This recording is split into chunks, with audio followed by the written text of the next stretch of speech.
I am advisor for USA. My name is Yamaguchi, and I will be serving as the moderator for this session. So in the first session, which just closed off, and perhaps some of you participated as well, Vietnam Hanoi Diamond City project was introduced, as well as Indonesia Jakarta, the Bintan project.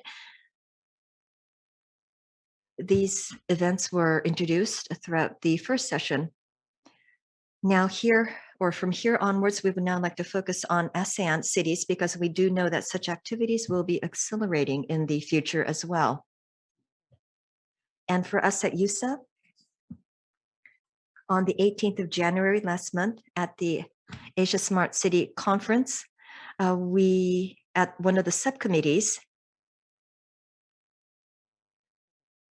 because of our strong relationship with Yokohama City, were involved in this sub-session, and the state of smart city developments were also discussed at this session as well.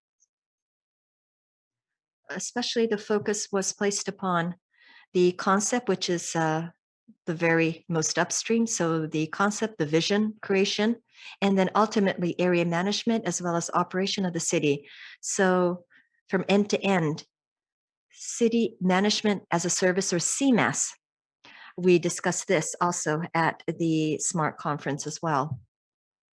So for this second session today, at this follow-up event, we would like to further deep dive our understanding and specifically focus on ASEAN countries. What are some of the opportunities that lay ahead of us in this regard? Or within these opportunities, when we try to convert this into business, what would be some of the challenges? So I do hope that we can use this platform to discuss this further.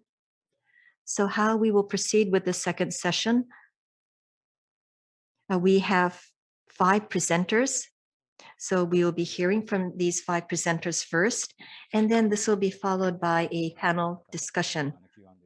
And so this will be more or less a Q&A session with the panelists.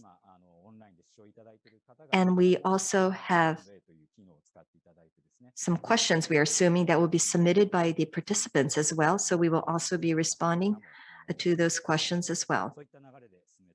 So I would like to proceed in this manner. So without further ado, let me call upon the first presenter for this session.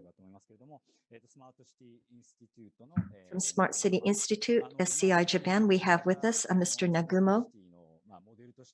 So a smart city model for Japan, as well as state-of-the-art technology for cities as well. So I do believe some of his discussions will cover this, and especially he is focused on a human-centric smart city development. So I believe that we'll be hearing some thoughts on that as well. So Nagumo-san, please. Thank you very much for the introduction. My name is Nagumo from Smart City Institute, Japan. So I would now like to share my slide and proceed with my discussion. So I do hope that you can see my slide. So smart cities here in Japan, how we proceed here in Japan. It's not that we are all that sophisticated. Rather, I think it's the incremental efforts that we have placed one on top of the other. And I do believe that inclusive of our Asian colleagues, if there might be something that we can share with you. So I want to create a foundation for that. So here in Japan, human-centric has always been a focus. And so the starting point or the backdrop to this is Society 5.0. So we work off this concept. So the convergence between cyber and physical, resolving economic and social problems, and another is obviously human centricity. So we need to connect all of this out into the field, and we have created a mechanism where we can actually apply this and embody this. So let me share that with you. So on this next slide, you see a cube shape Society 5.0 architecture. So this is not just limited to smart city, innovation for aerospace or bio. When we try to put all of these endeavors together, this is basically the core concept that underpins all this. And then linking from this, we have a smart city reference architecture, which was released back in March last year.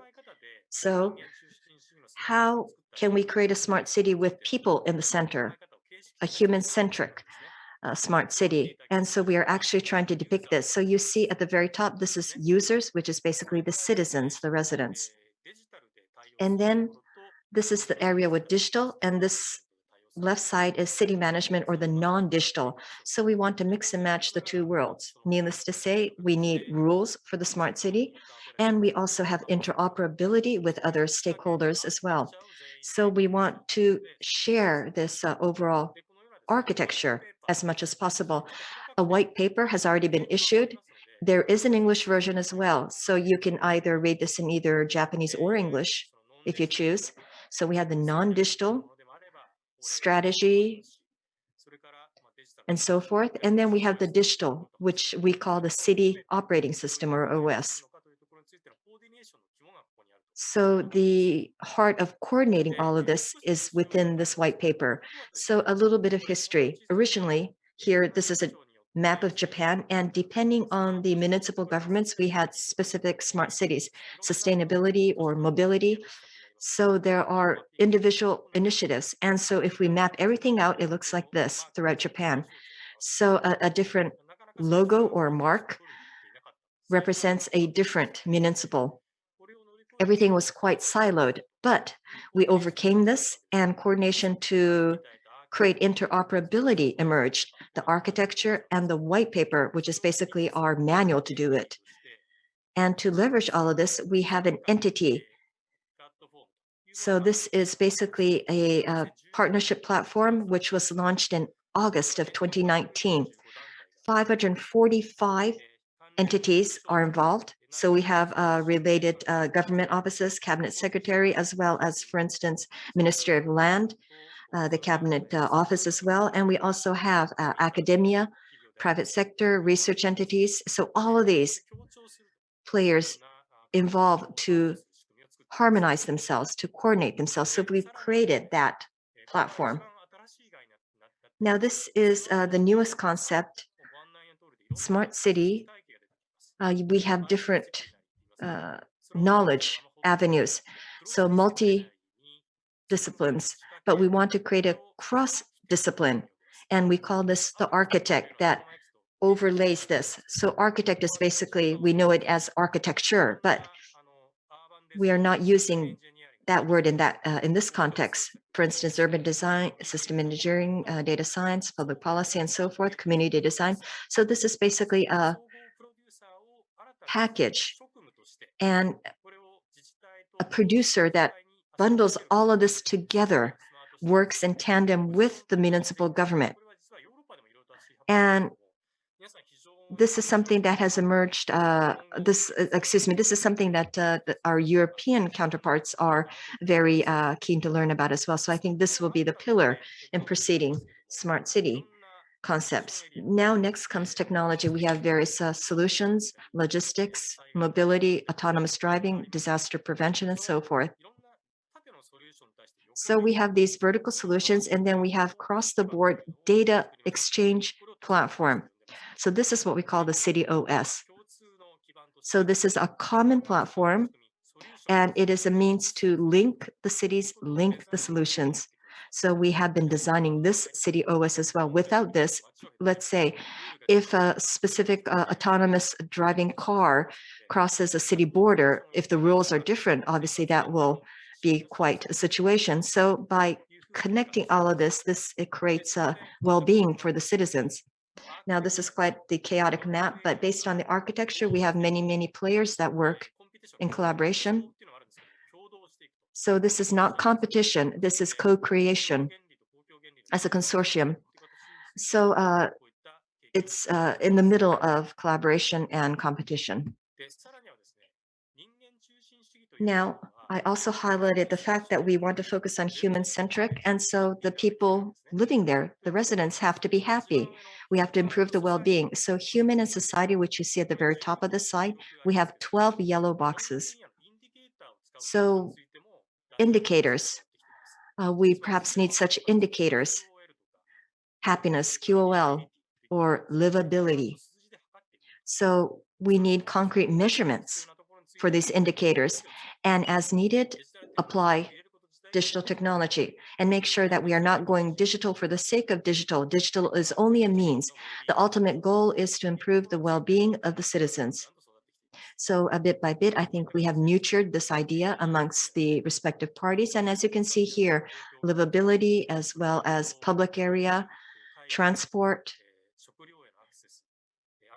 caregiving, safety. So we are taking many data points into account, and we are explicitly measuring this.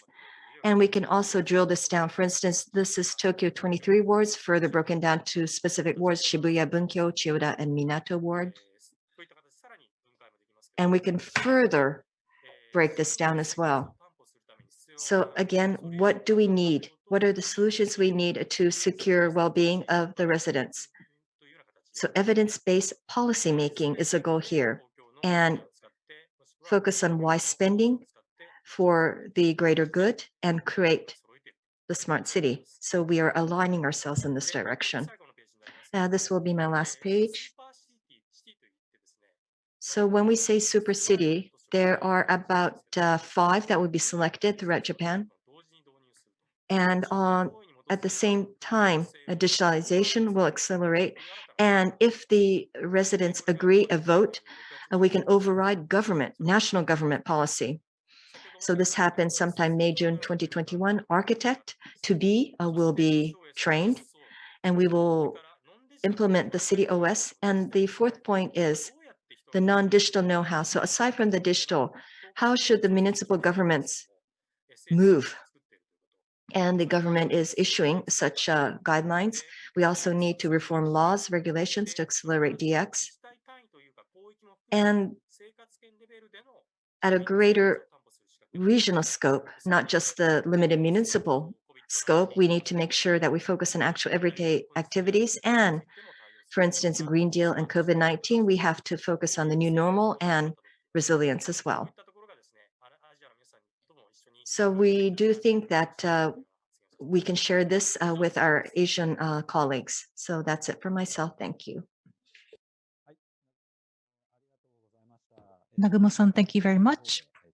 Towards the end, we would like to have a discussion. So next speaker, let me introduce. From Nikken Sekkei, we have Mr. Tanaka. Smart city development in that area from city development, city design, and also transportation and green infrastructure are the focus area of Nikken Sekkei. So I'm sure he will be able to talk about their strength. I am Tanaka from Nikken Sekkei. Thank you. I'd like to share my slides.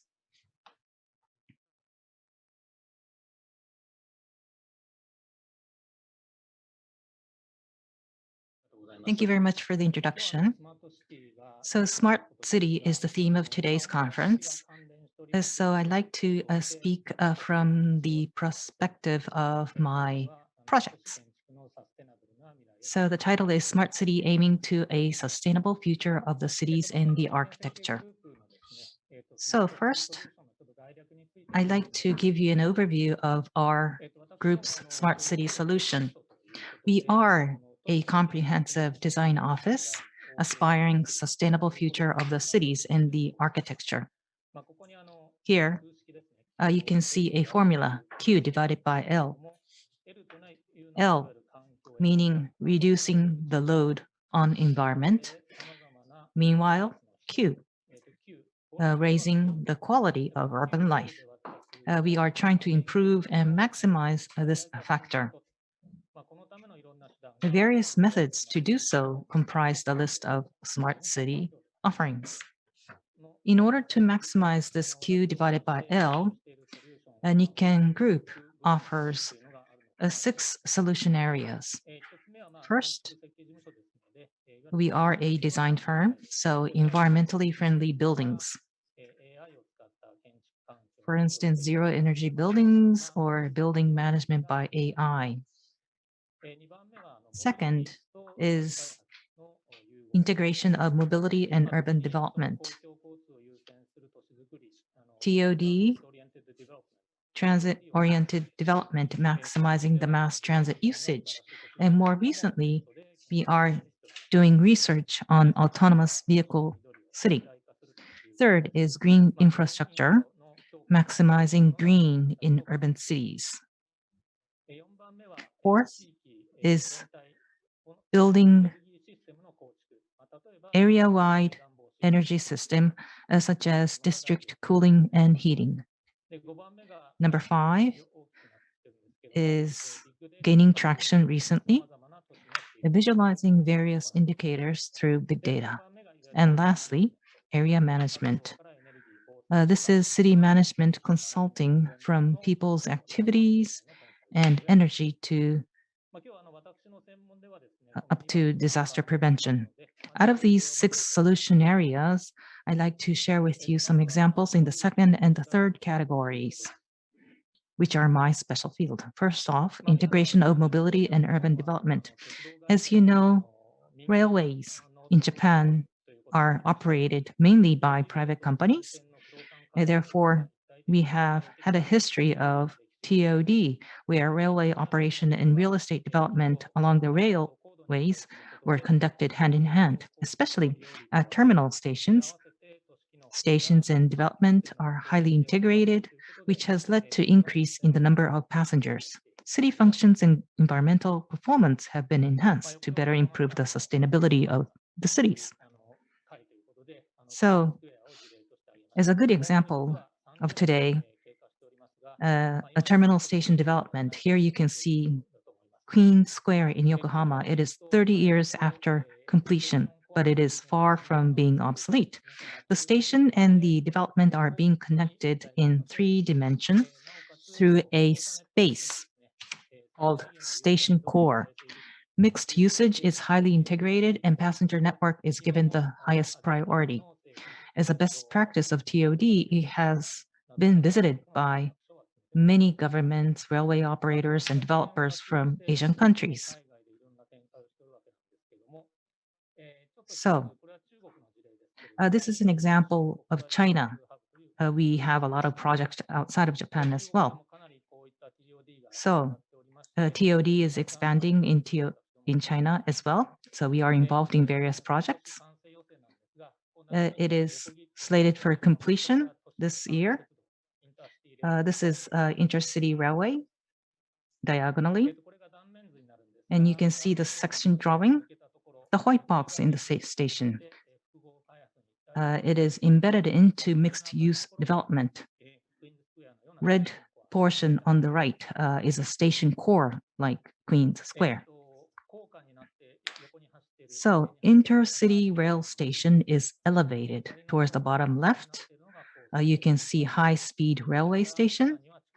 In the underground is metro lines, the parking lot.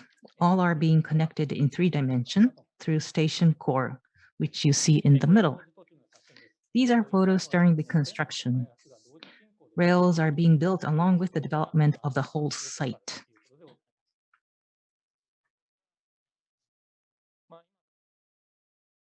Investments are made and private sector is entering into railways around the world.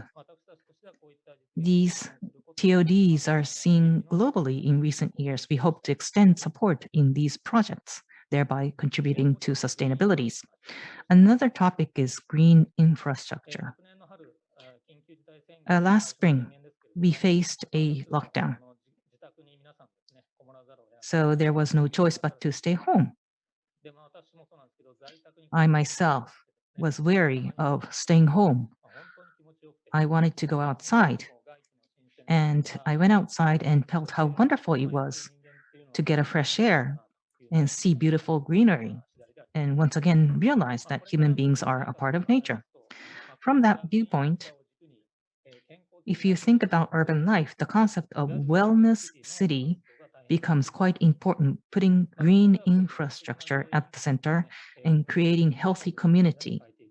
A civil engineering type of gray infrastructure is transformed by green infrastructure for the community, creating public space for wellness activities. Slow traffic and smart devices are incorporated to support human activities. Regarding green infrastructure, partly other countries are ahead of Japan. This is back in 2016, rail corridor in Singapore. We were involved. Building a park after old Malayan railway track. The track ran 24 kilometers north to south. This was Singaporean government project to change the space for the community.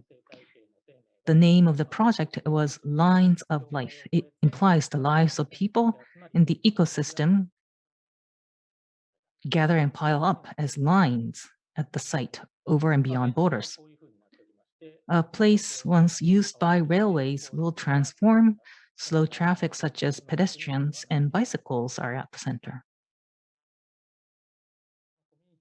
Close to the community will be resting areas called platform, connected to residential area to serve as a hub.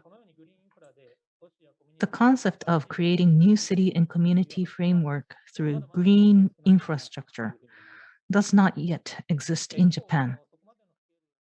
Although the scale is small, gradually, we are seeing green infrastructure projects in Japan as well. So let me show you. This is in the north side of Kashiwanoha Station. It's a representative smart city in Japan. And a 5-minute walk from there, there is an innovation campus. It is about 5-minute walk from the station, but inviting residents and advanced industries, trying to build a mixed-use city. Reservoir in the center was renovated into a space called Aqua Terrace. So this was before renovation. This will be open to the public, turning into a community space. This is what it will look like. So what's important is that after completion, a local city building organizer must look after the operation. It continues to be at the core of open air community. This is the last slide. Smart city sheds light on technical aspect. But as Nagumo-san mentioned, its ultimate goal is to improve the quality of life and enhance social sustainability. So, in addition to the technologies, we hope to continue to engage in such kind of projects. I hope that such cities could be realized in ASEAN countries as well. Thank you.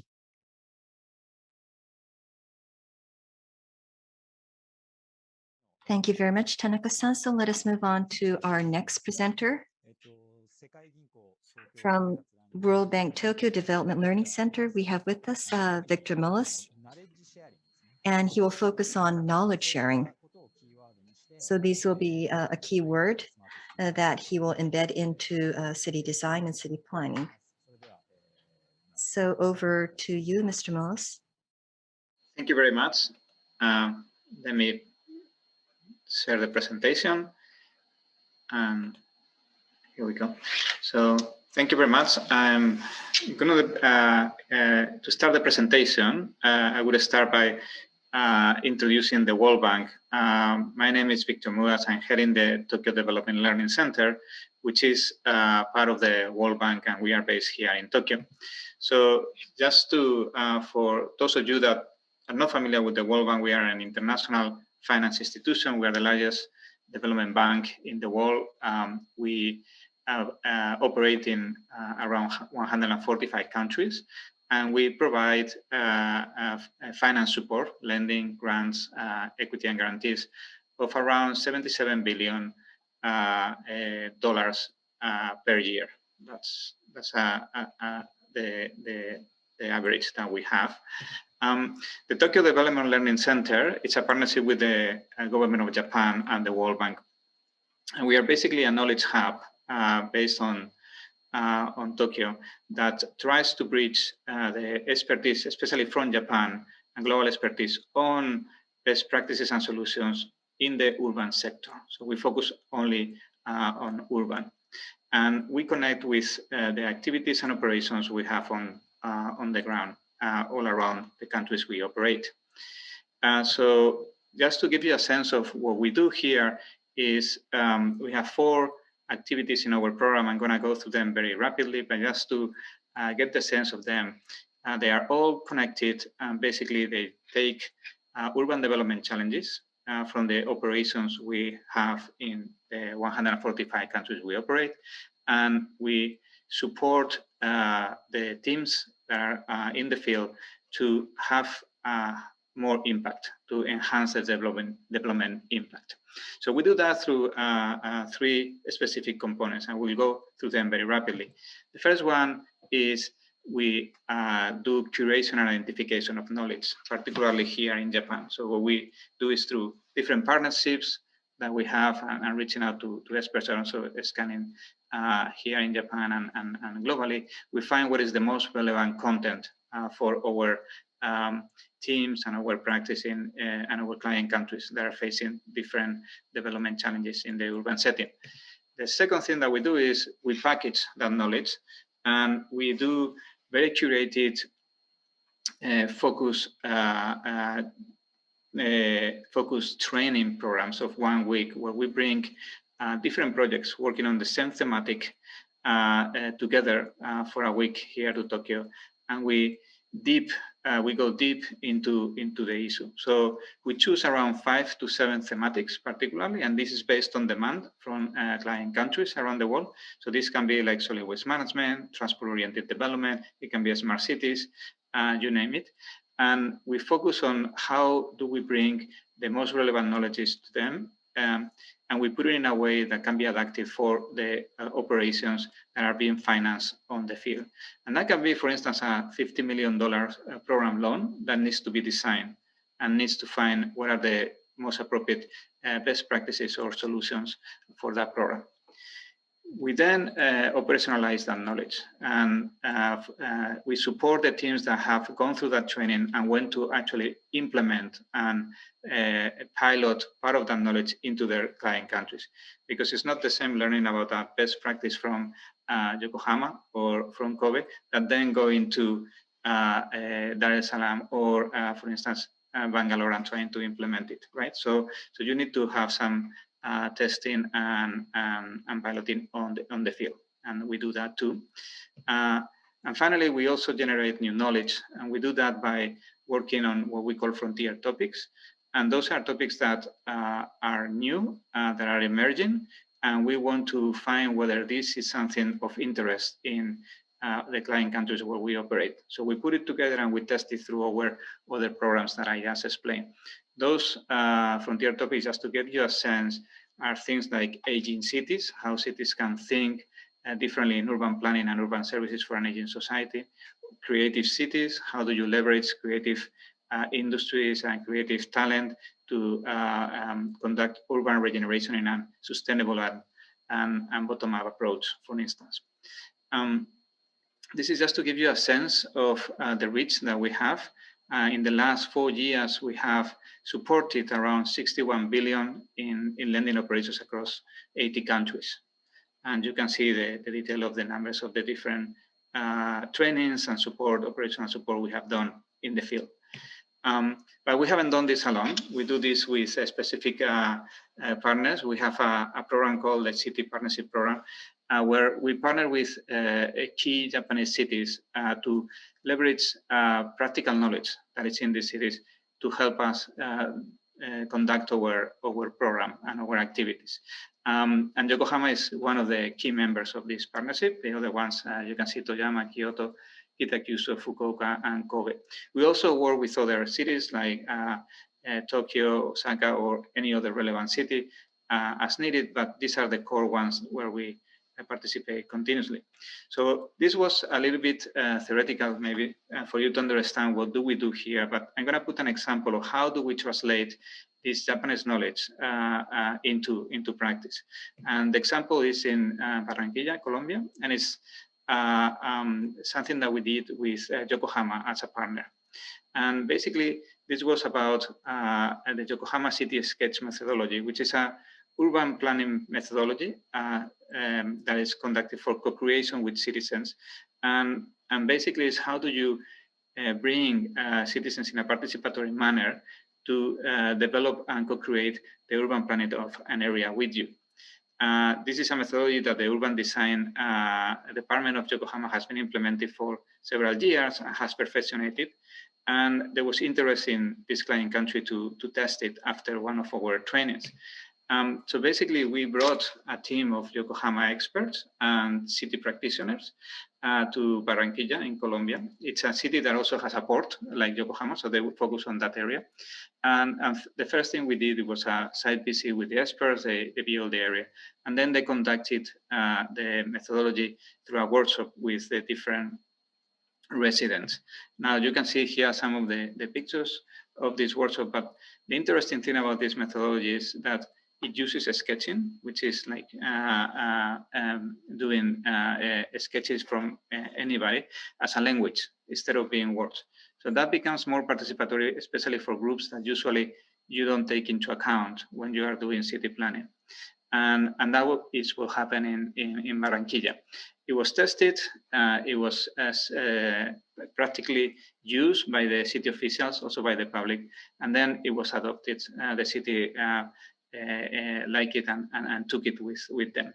And so this is just an example of the kind of things that we do, but it's also applied to many other kind of best practices that we find in Japanese cities under the request of our client countries. And that can include smart cities too, smart city technologies, or it can include solid waste management technologies and others.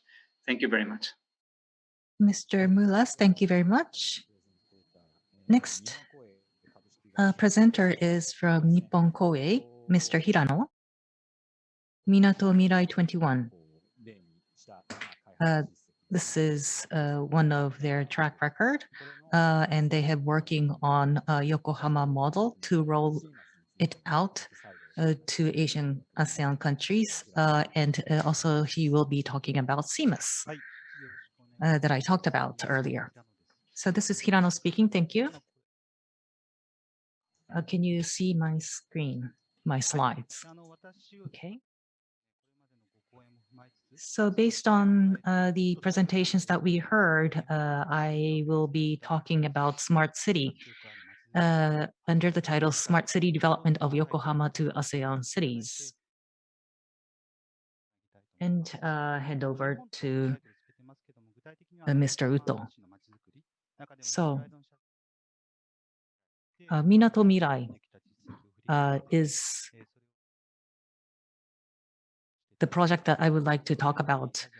Although it says Yokohama, this is a representative model of private and public partner. I don't work for Yokohama City. I don't live in Yokohama, but I would like to represent Yokohama to present today. As you know, the city of Yokohama, the population is 3.75 million, the largest municipality in Japan in terms of population.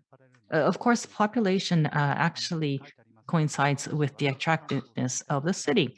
So as you can see, Yokohama is #1 in terms of the city that people want to live in, and also amongst tier 2 cities, we are ranked #5, inviting FDIs.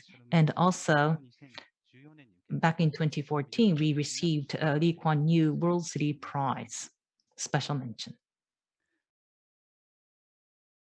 So you can see Minato Mirai 21 actually represents Yokohama. So people associate Yokohama as Minato Mirai.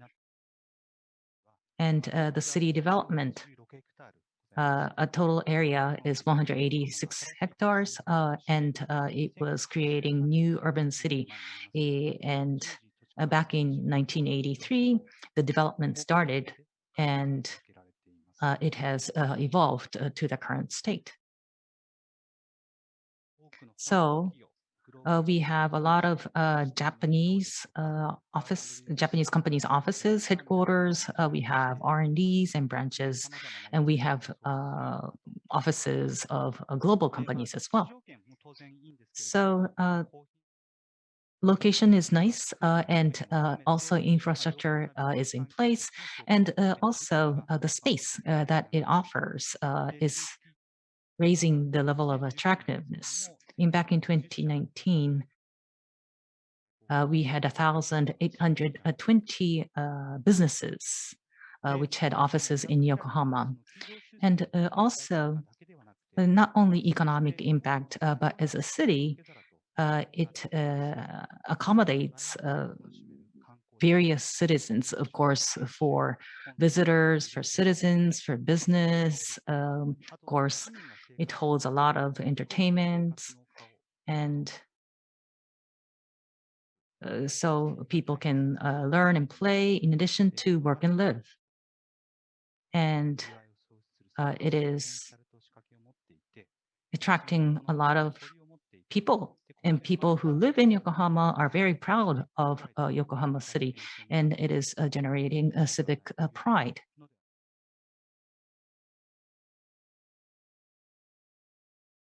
So here,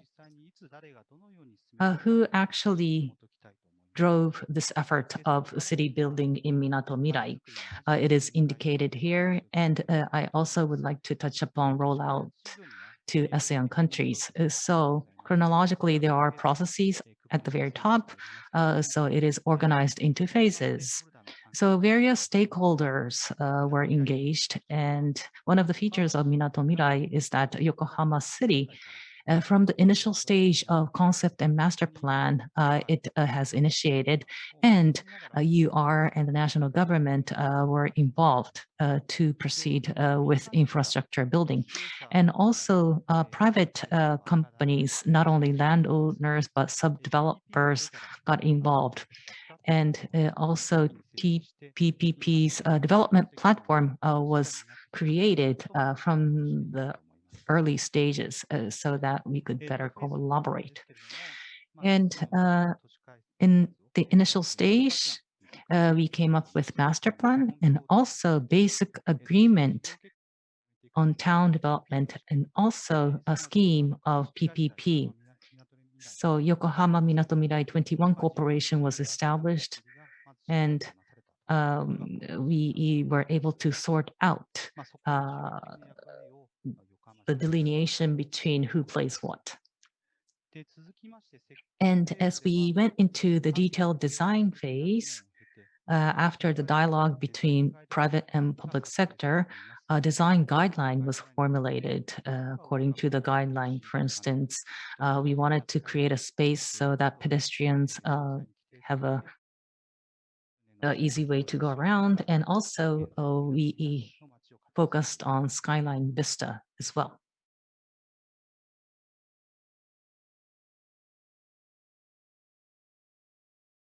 And then when we went into the infrastructure development phase, district heating and cooling system, common utility tunnels, renewable energy, emergency underground water, these infrastructure were put into place. And this actually has contributed to sustainable city. And the final stage, lifestyle, city operation and management. One of the features of Minato Mirai 21 is the sustainable area management. Yokohama Minato Mirai 21 Corporation.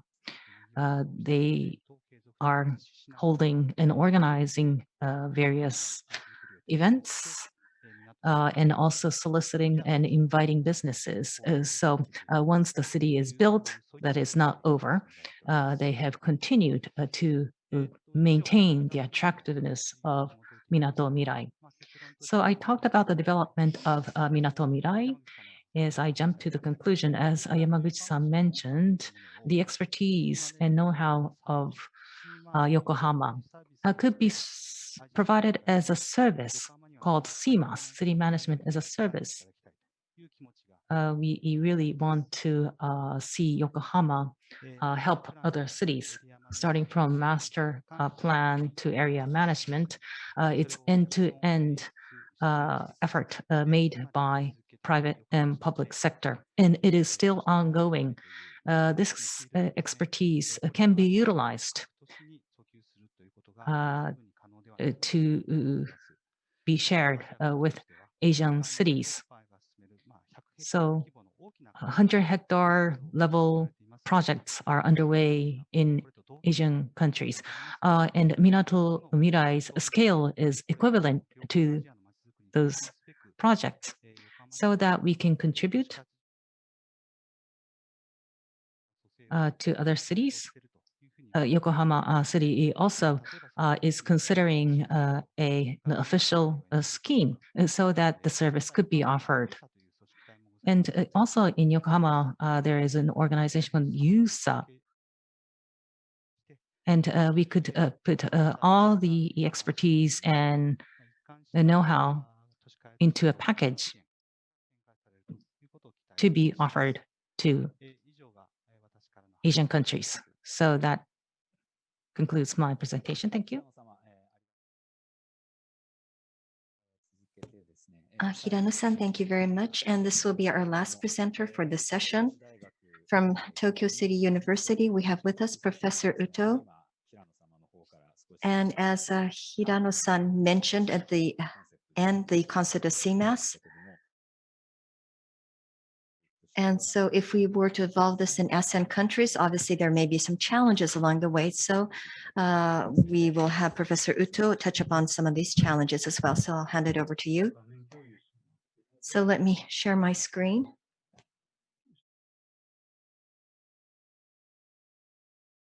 My name is Uto from Tokyo City University. So what I would like to discuss today is how can we, when Japanese companies launch smart cities overseas, what are some of their issues or challenges?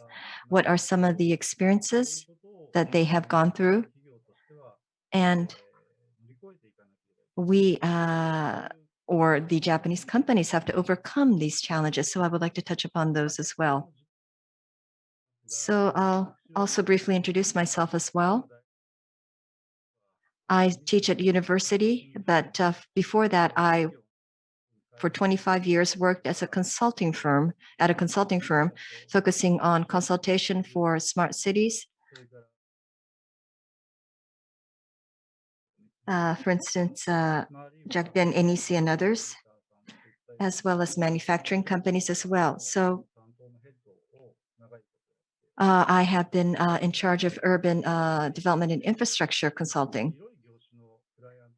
So I have a wide experience working with many types of clients, and along with MITI and along with MLIT as well, I have done collaborative work as well. And I do believe that the other presenters have offered a deep insight, and so I would like to perhaps focus more on a cross-border approach. And hopefully this will offer some insight to the participants today. So smart city, first and foremost, we are in a second boom. 2010 was where we had the first boom. Back then, Japan had just gone through the major Northeast earthquake. Energy management was in the spotlight. And there were many cities emerge that were undergoing pilots. And ever since the Abe administration, there was much focus on accelerating our activities overseas as well in this regard. And I've been a member of some of these discussion committees. And so as an industry to underpin the growth of Japan, urban design was deemed as one driving force. So what is the driver for smart city? So we are in the midst of the second boom of smart city. And I do believe that the underlying factor is the increase of population. Here in Japan, we are seeing a decline, but especially for the few decades, we are seeing an exponential increase in population. And we are seeing great acceleration in the emerging markets as well. So with more population, we need more residents. We need more residential homes, and we need more developments as well for the urban areas, since this has been a driver. And Alonso-san, I think, mentioned this as well, starting from 1990, the map that was shown, we saw an exponential expansion, and from here onwards, not just Asia, but we'll see an explosive population in the African continent as well. So 10 billion or more is anticipated. So inclusive of smart city, where are the needs of smart city? What is the market size, and where will we see the demand? So this is a macro viewpoint that you see on the side. So the vertical axis, amount of investment per city, and the horizontal axis, we see the urban population. India, China stand out. And per city investment. So this, we also await this as well. So the more advanced countries make more investments.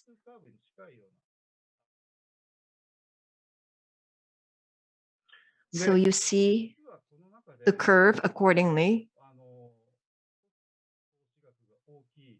And the biggest investors, when we look at that track record of 10 years, US, EU, China, and MENA, which is basically the Middle East. So these four regions have exceeded over $10 trillion in investment, $5 trillion or more investment. ASEAN makes the ranks: Brazil, Canada, India, Australia, Mexico, Turkey. And when we go to the level of more than 1 trillion, finally you see Japan, Korea, Norway, South Africa, and Switzerland.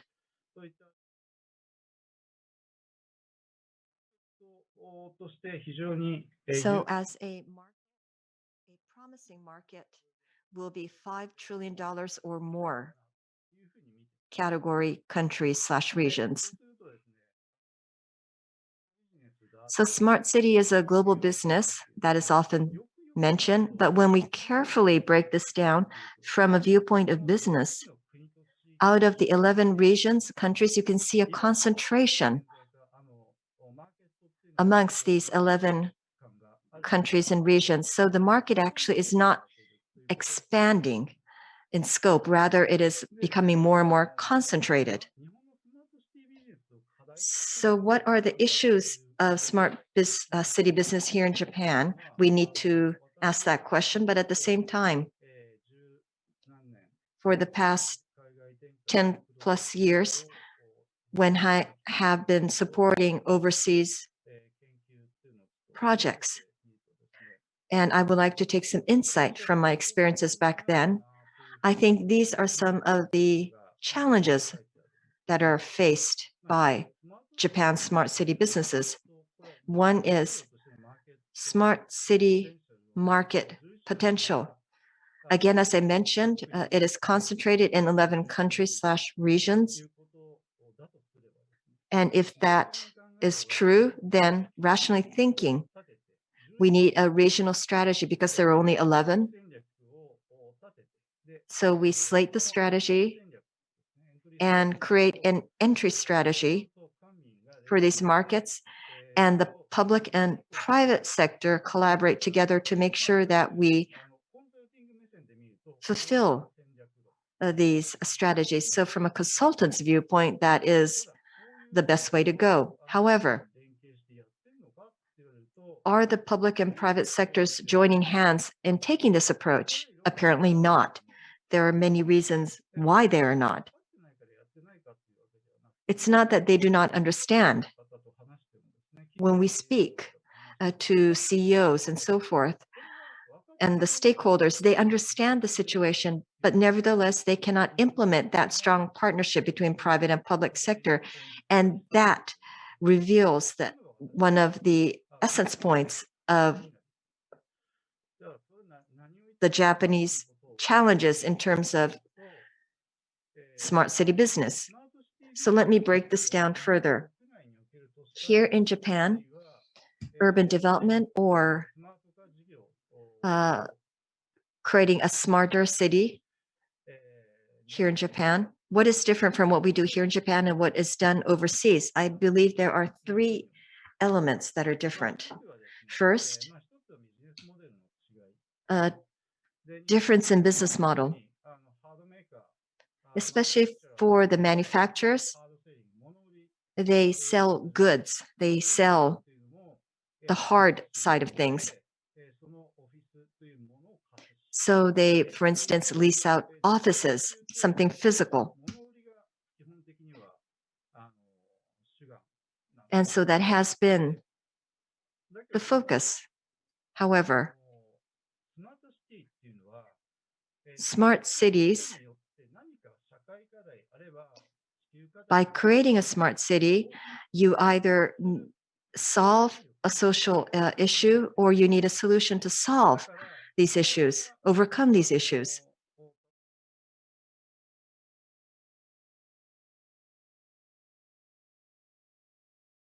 So for instance, bring down costs in the long term or realize a low carbon society or efficiently use energy or enhance QOL, create more safety and security, disaster prevention, and also crime prevention as well. So smart cities are going to be offering such services more and more, saying that this is quite efficient, this is good quality, and trying to sell it. That will no longer work because smart city has to serve the purpose of enhancing well-being, and at the same time, in the long term, it has to mitigate the financial burden placed upon a city.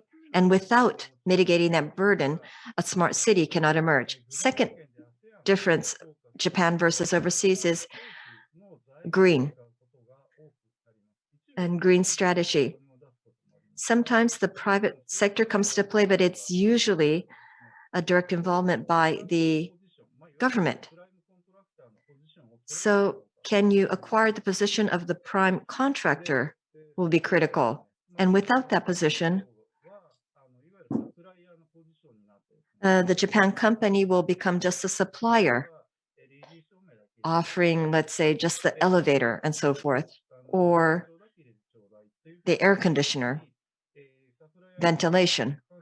So you lose out on the competition war, and also you lose out on profit as well if you just find yourself in the supplier position. Now, another is a difference in the industry structure. When we compare Japanese companies vis-a-vis global companies, Japanese companies are extremely detailed in their siloed functions. So even within the same industry, there are so many dedicated players, and there are only a handful of companies that can actually put all that together. There is no one-stop offering. So here in Japan, usually you would break out and break down the orders. But for smart cities, it's usually a one-stop shop.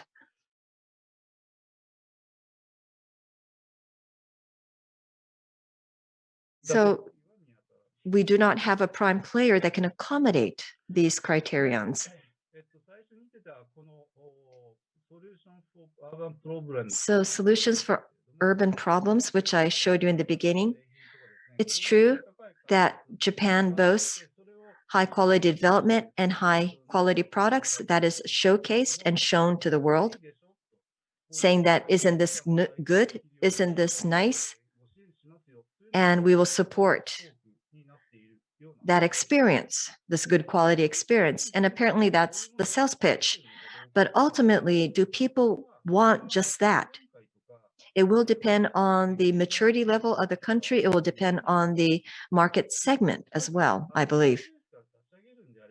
If you're going to start from scratch, zero base, rather than a high quality product, the first focus will be infrastructure, the roads, the airports. Next phase will be energy and water treatment, efficient water treatment, that is.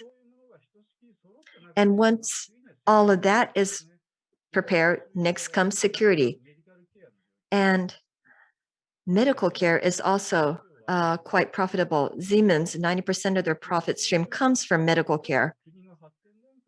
So again, depending on the maturity or the evolution stage of a specific country, the needs and wants will be different. So an advanced country just trying to sell something that they've experienced may not match with the demand of that specific country that is emerging. So that needs to be taken into consideration.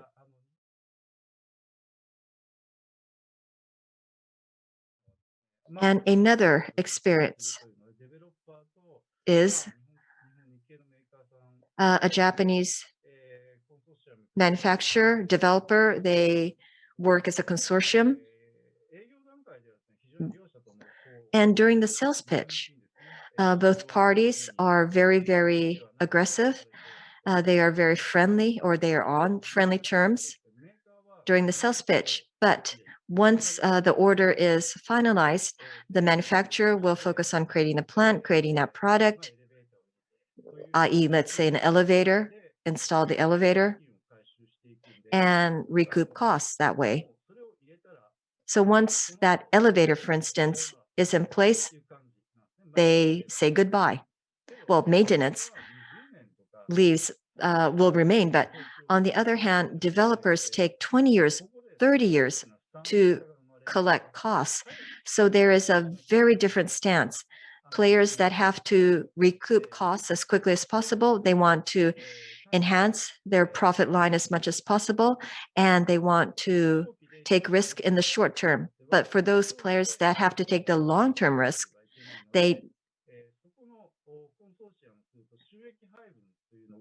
obviously are faced with a challenge when within that consortium, how do you allocate profit? So different business models and trying to join hands, crossing industries is very difficult. And so what do we do about this is another challenge for the Japanese players. Now, one more slide that I would like to use is what will be the ideal formation for a consortium? So many a times you see the manufacturer, you see the developer, the manufacturer being IoT, DX, and digital companies, and they would come into the picture, and then you'd have investors involved in the project.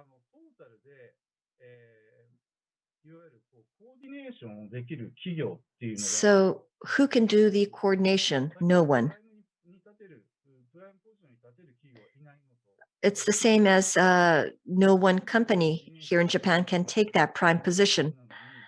Somebody needs to coordinate this, but nobody has the competency to do so. So a integrator that can look at this in totality is non-existent. So each of the players understand their specific sector, but they don't know anything about their counterpart. So we do need someone that can coordinate all of this. And without that coordination, things will not work. And this is the missing piece of smart city business here in Japan.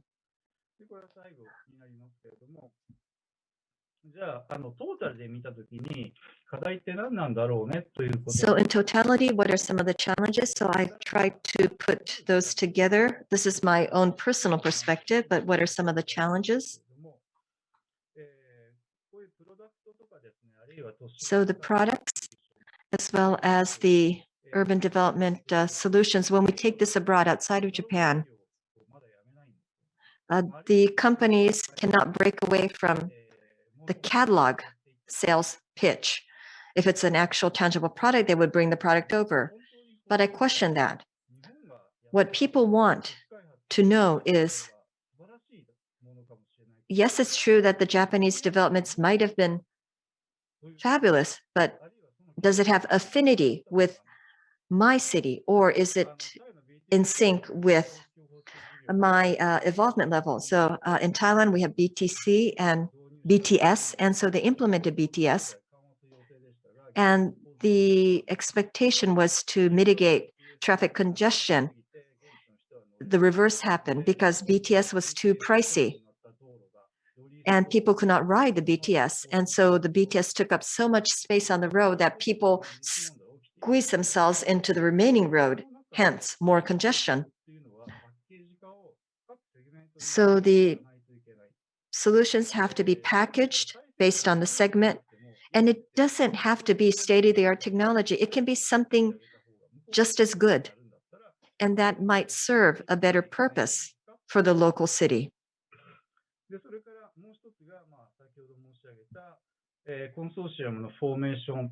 Another point is the consortium formation. The function of the integrator is missing here in Japan.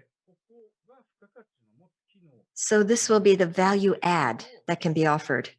So how do we create that is another challenge. And third point, this is a more of a long-term focus, G2G or G2B. So this is what is happening overseas. But because that long-term sales pitch is needed, one company or one consortium on its own cannot do this because it will bloat the sales costs. But if multiple companies come on board, the larger players will exit from smart cities. And in 2010, first step smart cities back then, they shrunk. And I'm not saying that this is the only reason, but this is one of the reasons. In other words, if they have to incur all of those long-term costs, they'd rather go for the short-term profit in 1 or 2 years' time. And they want to obviously focus on their company assets. So once again, how do we work around this would be a challenge for the Japanese companies. So in the interest of time, I was quite brief, but this is again my personal perspective. So obviously somebody else will have different thoughts and ideas, but I do hope that this will prove as a frame of reference. I do have a homepage and I have uploaded some related materials as well. So please take a look if you're interested. Thank you. Thank you very much, Mr. Uto, and all the speakers. Very valuable insight were offered. So we would like to jump into Q&A. As I mentioned at the very beginning, we also are inviting questions from the audience. And I think we are starting to see some questions to come in. But before we entertain questions from the audience, I have a couple of questions to the speakers. First question is, especially we are talking about ASEAN cities as a target, but from ASEAN city perspective, in developing smart cities, what are the vision of smart city of ASEAN countries? And also wellness and well-being were talked about. But ASEAN city people, they of course are seeking high quality living. And what is needed to realize such an environment? And what can Japan offer in this regard? What are ASEAN countries and cities expecting from Japan? Is my first question. So maybe I'd like to ask Dr. Alfonso, are you connected? Dr.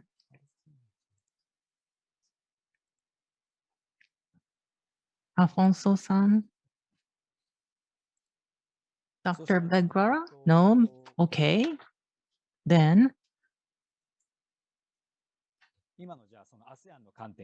so I'd like to ask a couple of people. So, Mr. Muras, do you have any comment in this regard?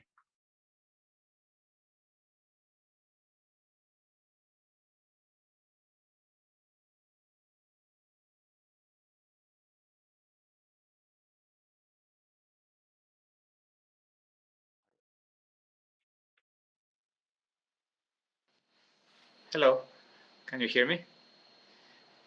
So, sorry, I was trying to text Alfonso to see if he could connect. So could you just repeat the question? I think he's coming back, by the way.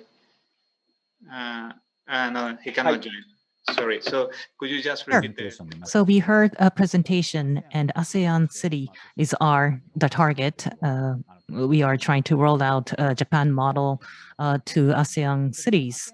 And from ASEAN city perspective, they are trying to develop urban cities. And what are needs of ASEAN cities for them to develop?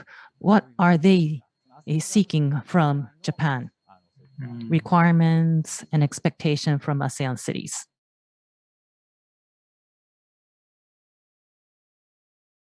Yeah, so that's a difficult question for me to answer because, as I said before, we are an intermediary of knowledge. So I can tell you what we see from projects that we connect with in general. I think the things that you can see from Asian countries and others in general, that there are topics that Japan is renowned for being very good at doing, particularly anything related to disaster risk management. Could be very interesting for any country, developing country in general. I think infrastructure is another one. The big difficulty that we observe is that the model you have in Japan is very integrated between the city and the companies and the provision of service through long-term relationships. So the models are complicated to understand, but they drive a lot of attention, I think. And of course, anything related to new technologies also drive new attention. Everything related to autonomous cars or self-driving will drive attention, but those are difficult to implement. The other thing that I think is very interesting to see is like, how do you manage so efficiently the infrastructure like public transportation and manage to make the systems work with that efficiency? So those are things that drive a lot of attention of the countries when they come here to learn about these practices, and I think are very key strengths that you have, at least what we see from our side. Right. From World Bank perspective, of course, you go in between. But of course, there are some potential needs that Japan side, must understand. Same question to Nagumo-san. Would you like to comment? Needs of ASEAN cities and countries. Yes, thank you for this opportunity. Well, basically, when it comes to smart city, in terms of information, I think similar information are being shared.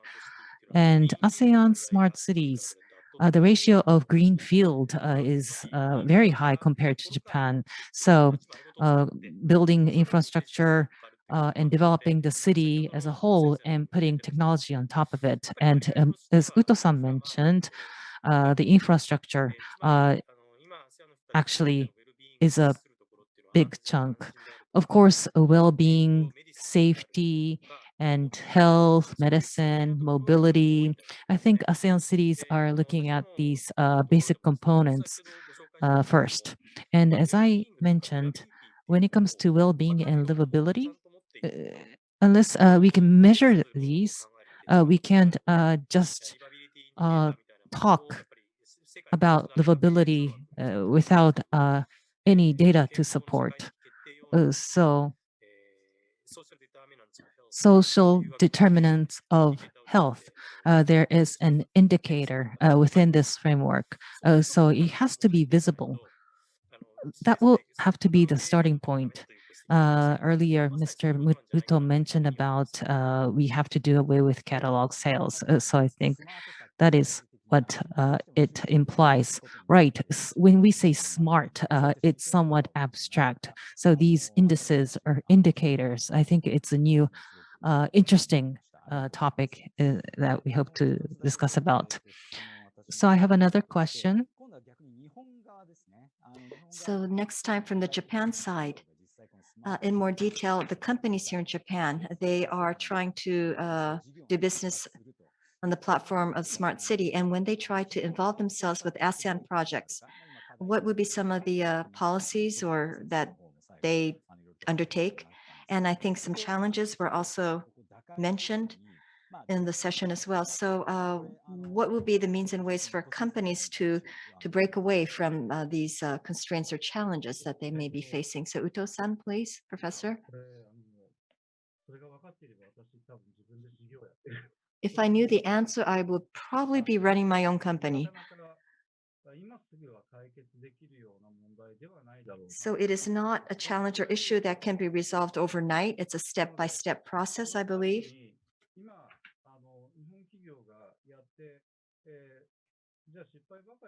So there are areas where Japanese companies have been very successful in regards to smart cities. And smart cities, without much government intervention, these are very successful, especially logistics. Distribution logistics is a very successful area.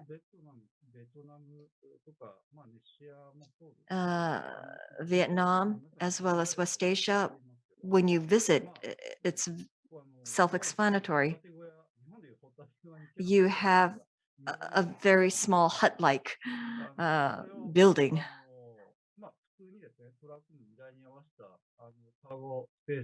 And cargo space that accommodates the size of the trucks. So you place in timing how offload the products or the cargo, unload the cargo, and you work in conjunction with the railway time schedule as well. And the trading firms here in Japan have led the way for such projects. I've also been involved in some of them as well. So these are highly profitable businesses and very successful as well. But so such developments, I think, have been quite successful to an extent.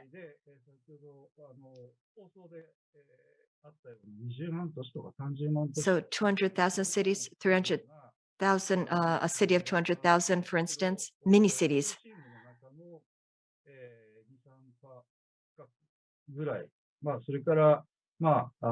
Perhaps development surrounding the station, a few buildings. So such formats, I think, will prove to be successful as well. So we could leverage off of that platform. And to further step up, then as I mentioned, we need that integrator function. And that will still remain a challenge. Thank you. So the word integration, a consistent or comprehensive service offering will be needed. But depending on the area or the adjacent area, we do have to take a realistic approach, and that is where we'll find the seeds for success. So as Japanese companies, when they try to launch into the ASEAN countries. So let me ask Tanaka-san first from Nikken, if you could work, when you try to do a business in ASEAN, what would be your strengths or what would be your so-called weapon? Okay. So TOD that I talked about in my presentation, and example I gave you were from China and Russia. So we have very few in ASEAN countries. So for one thing, project related to sustainability. That is the nature of our project. And compared to ordinary project, it's more costly. And this applies to Japan as well. The project will be very limited. And we at Nikken Sekkei, mixed use development, inclusive of a residential area, commercial facilities, and businesses close to the station, then yes, we can apply our solution. It can turn out to be profitable. But when it comes to ASEAN countries, there are a lot of young people, and we need to offer affordable residence to these young people. And when it comes to residents, business allowance is limited. We cannot apply expensive solutions. Then, for instance, air conditioner system, it could be energy saving, and gradually better quality products are being introduced, and these are the business seeds. So I think it will be a step at a time. These young people buying affordable houses and living a quality life. So perhaps that will be the first step of our entry into ASEAN countries. So J-code that EMLET is carrying out, that is the consultation conference between public and private sector, and I'm a member of it for 7 years now. And although seeds are limited, we should be finding our opportunities in targets so that we can make use of our strength. So it will be a step at a time approach. Okay, thank you. So Hirano-san from Nihon Koei. So Uto-san's presentation, I was listening and I realized once again that this topic is quite challenging. So as Mr. Uto mentioned, private company alone, a single company alone, it will be difficult to approach these cities with end-to-end solution. And if it's a consortium, how do we split the profit? These always become a challenge. So smart cities, people say that it is a means, not the end. So we should look at it comprehensively. Hashimoto-san was saying in part one that we can expand gradually, starting from rather small in its scale. And we see that in ASEAN countries. So the local developer, for instance, schools and healthcare clinics, they lack in a basic knowledge of building cities. So not only private companies, but for instance, Singapore is trying to push urban export between private and public sector. So maybe like municipalities can work together with private sector and try to offer solutions. Some people mention about integrators. So not only private sector companies, but in order to gain trust from these potential cities, I think the local government can play a role. And at the same time,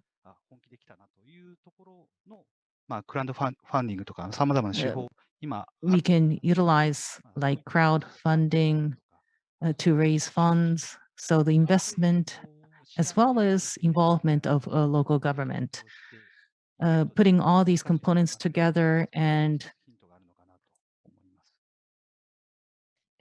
providing that as an integrator, I think would be one idea.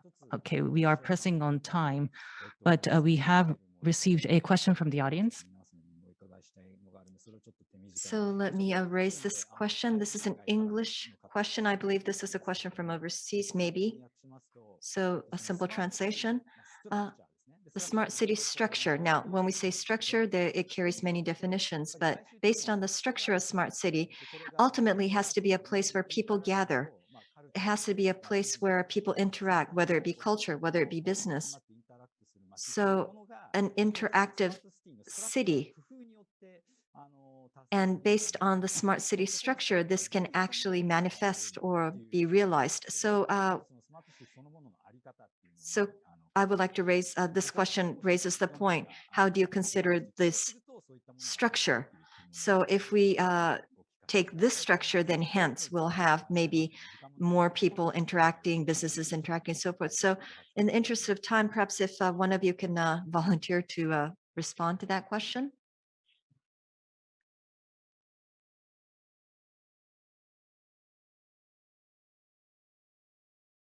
It is responding, so let me sort of try to answer that. So in the context of Japan, using digital technology is what we think of when we discuss smart city, but community design is probably another aspect that has to be incorporated. So as a human being, how can you enrich your lives living in a smart city? So the convergence of both physical and cyber need to occur. So that understanding has to come first. Art activities and what we call here in Japan matsuri, which is basically a festival. So how do we carry that out in the world of digital? So we have to work off the connections as humans that we have to begin with and accelerate that through smart city. Another is because we're in the midst of the pandemic, a walkable city might be good, where a certain extent of social distancing it can be secured. You can walk to, let's say, the supermarket, open terrace. You can avoid the 3 Cs, crowded areas. So that might also be a structure that is needed for the future.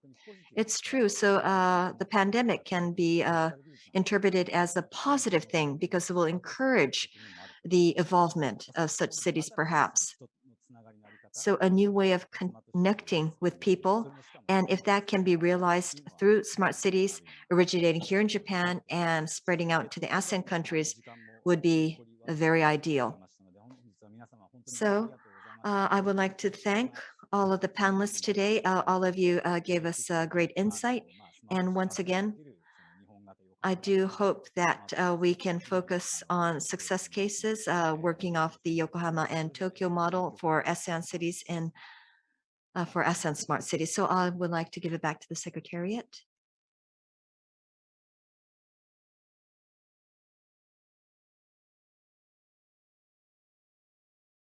Presenters, thank you very much. Some housekeeping announcement from the Secretariat. After the webinar, we will be sending out a survey.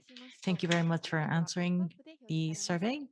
Once this is over, there will be a pop-up of survey, and we also will be sending you an email attaching survey. And also those who wish to register to Slack for business matching, please send us an email and we will send invitation. And also Asia Smart City Alliance is a platform for cities, governments, private companies, international organization, and academics involved in smart city development in Asia to share knowledge and discuss issues.